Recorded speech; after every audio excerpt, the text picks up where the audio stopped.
Top 50 Five Nights at Freddy's characters. Number 50 is Funtime Foxy. I thought it was cool when he was first revealed and that we finally be able to see like Mangle unbroken. Number 49 is Nightmare Balloon Boy. I think most of the DLC Fnaf 4 characters are pretty cool and the rows of teeth are kind of scary. Number 48 is Withered Foxy. Watching him stand at the end of the hall is pretty creepy. Number 47 is Phantom Chica. I quite like the Phantoms and I think Chica's appearance really suits her.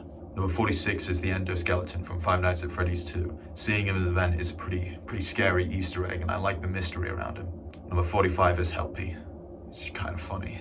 Number 44 is Mr. Hippo. Again, pretty funny. 43 is Nightmare Chica. I think some of the nightmares are trying a bit too hard, especially Nightmare Freddy, but I think Chica is one of those animatronics that you can make actually scary pretty well. 42 is Toy Chica. As I said, Chica is one of those animatronics you can make look scary pretty well. And I think it's a bit uncanny how normal and kid-friendly she looks when she's not on the attack, but when she removes those eyes and beaks, she looks quite scary. Number 41 is Phantom Freddy.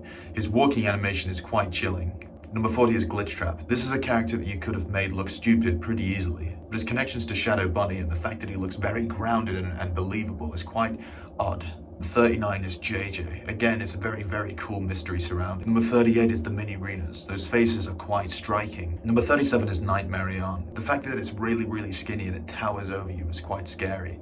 And it definitely reminds me of the types of monsters that I would fear would be in my house as a young child. Number 36 is Chica from FNAF 1. The FNAF 1 characters really nail the uncanny valley feel of these animatronics that should be dead, but they have little glimmers of life. Number 35 is Withered Bunny. I can understand thinking that the missing face is trying too hard, but I actually think it's pretty cool. And the slanted stand is a bit creepy. Number 34 is Funtime Freddy, a much more important character than you would think. I believe if I saw Funtime Freddy in the daytime and on shift, I would think he was very cool. But seeing him in that dark room is just very scary instead.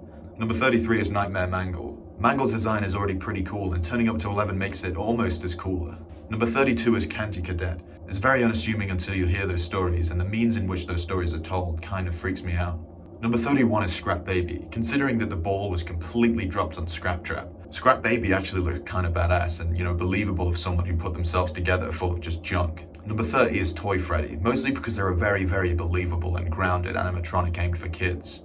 Number 29 is Phone Guy. I think the voice performance is pretty good and also very funny, obviously.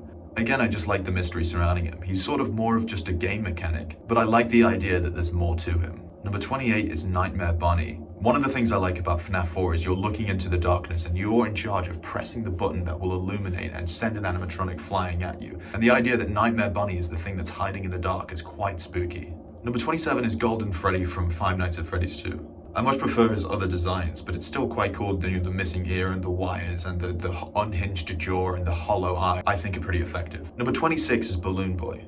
I know a lot of people hate him because of the game mechanics, but the fact that he just stands in your room and smiles at you, I think is just as effective as a jump scare. Number 25 is the Bunny Hand Puppet. I think his minigame and sister location is really effective. Number 24 is Shadow Bunny.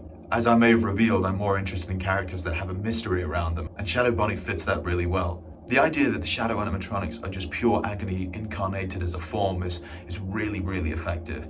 And I used to like them as a fun Easter egg, but now I like them as an indication of where Michael Afton's head is at. Number 23 is Vanny.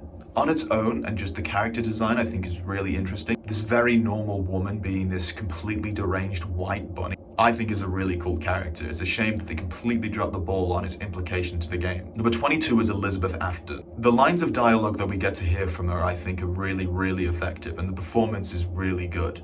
And I like where her character goes. I think her relationship with Baby is quite interesting and really ironic. Number 21 is Nightmare Fredbear. It's almost Nightmare Freddy done well. Nightmare Freddy was definitely trying too hard. Nightmare Fredbear does it absolutely perfectly. And those belly teeth are a really understandable fear that someone might have and that shows up in their nightmares. Number 20 is the security puppet, purely because it leads to the Midnight Motorist minigame, which is one of my favorite moments of the whole series. Number 19 is Molten Freddy. I like the journey that this character goes on, and the lines from William Afton and Freddy Fazbear's Pizza Simulator really gives it a lot of character. Number 18 is Circus Baby. The design is really cool, but those performances and those lines make it seem like she's just enjoying toying with people. Like she's doing it completely for fun and because she can. Number 17 is Henry Emily, one of the most important characters that we don't really ever see. Obviously the monologue at the end of Freddy Fazbear's Pizza Simulator is icy as hell, and he seems like he has really good motivations and a cool backstory. Number 16 is Shadow Freddy. The fact that he just lays there limp like Golden Freddy is quite spooky,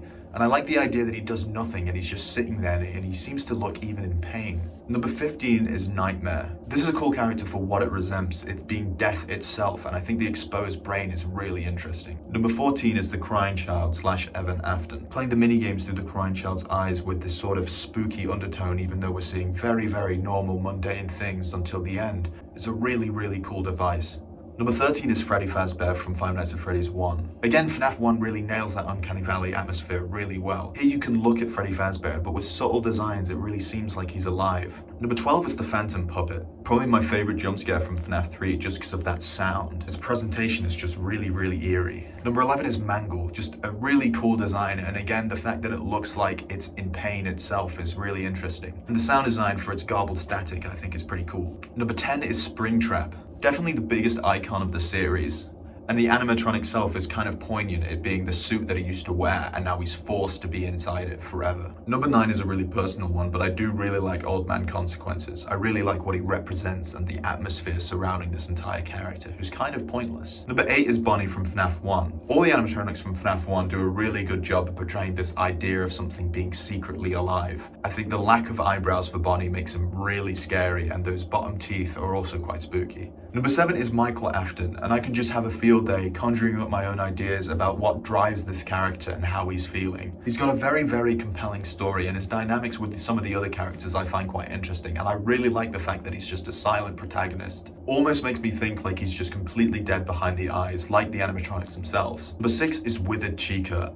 Mostly because I think she has the best design in the whole series. The unhinged jaw makes it look like she's screaming constantly, and she just sort of looks like a spooky scarecrow. Number 5 is the puppet, a very, very simple but eerie design that plays off a lot of common fears. Even me, someone who quite likes clowns, can see that it's quite spooky with these tear tracks and the black eyes. The role that it plays with other animatronics, you know, with giving life and giving gifts, I think is just really interesting.